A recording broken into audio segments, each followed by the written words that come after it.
So a big part of what gives Telos its integrity is that it's born from my own story. And when I think about that, I really think of two parts.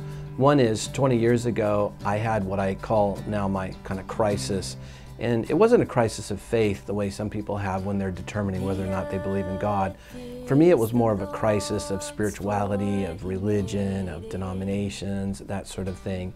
There had been some painful things that happened, but I somehow knew that my reactions or my responses to what was happening around me had to be owned by me.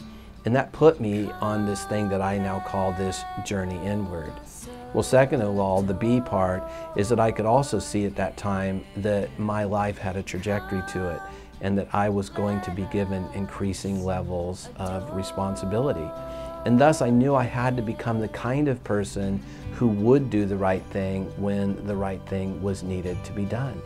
And thus I started the kinds of practices that we talk about in Telos events, about practicing off the spot so that you can do what needs to be done on the spot. And that involves the kind of things that I'll teach you in Telos, like silence and solitude and just paying attention to yourself and the things around you.